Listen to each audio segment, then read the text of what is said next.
الحمد للہ رب العالمین،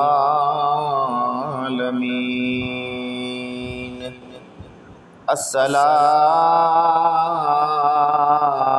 والسلام علی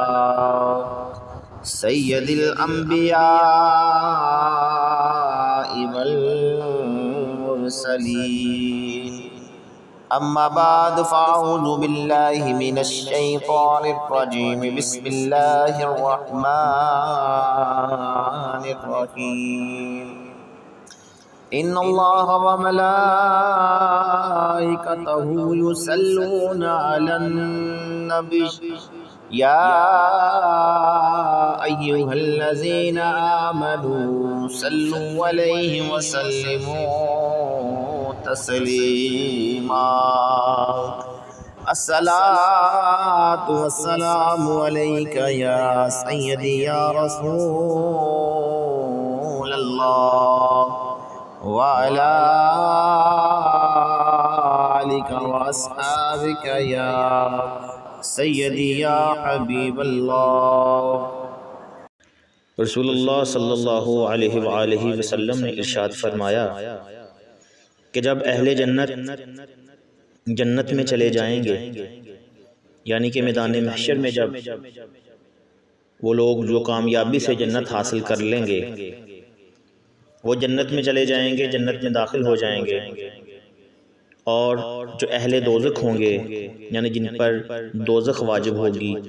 وہ دوزخ میں چلے جائیں گے، ان کو دوزخ میں ڈال دیا جائے گا،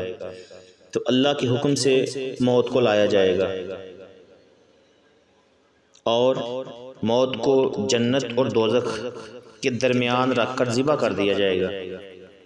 یعنی کہ جو اکثر ہم بچپن سے سنتے آ رہے ہیں کہ موت کو بھی موت آنی ہے، تو اس حدیث مبارکہ میں پیارے آقا صلی اللہ علیہ وآلہ وسلم ہمیں وہ ارشاد فرما رہے ہیں،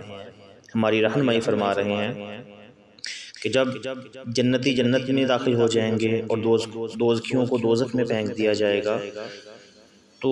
موت کو جنت اور دوزخ کے درمیان میں رکھ کر ذبح کر دیا جائے گا۔ پھر ایک آواز دینے والا آواز دے گا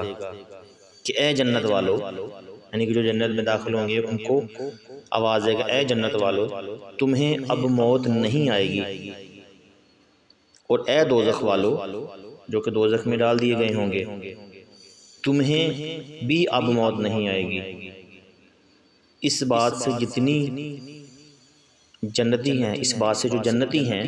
وہ اور زیادہ خوش ہو جائیں گے۔ کیوں؟ کیونکہ جیسا ہم نے سنا کہ آخرت کی زندگی کامل زندگی ہے، اس میں موت نہیں ہے۔ جب ان کو پتہ ہوگا کہ اب موت نہیں آئے گی تو جنت کے جو مزے ہیں، جنت کی جو نعمتیں ہمارے پیارے آقا صلی اللہ علیہ وآلہ وسلم نے ارشاد فرمائی ہیں، جب ان کو پتہ ہوگا یہ اب مکمل طور پر ہمیں مل گئی ہیں، اب ہمیں موت نہیں آئے گی یا ہمیں یہاں سے جدا کوئی نہیں کرے گا،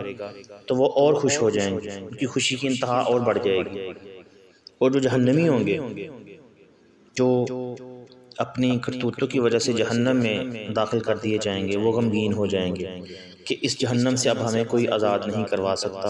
کیونکہ آزاد صرف موت کروا سکتی تھی اور موت کو بھی اب ذبح کر دیا، یعنی کہ موت کو بھی موت آ گئی۔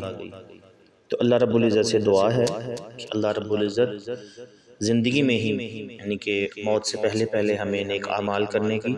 اللہ اور اللہ کے نبی کو راضی کرنے کی توفیق عطا فرمائے، اور خاص طور پر اللہ اور اللہ کے نبی کی رضا اور محبت کے حصول کے لیے عبادت کرنے کی توفیق عطا فرمائے۔ آمین ثم آمین۔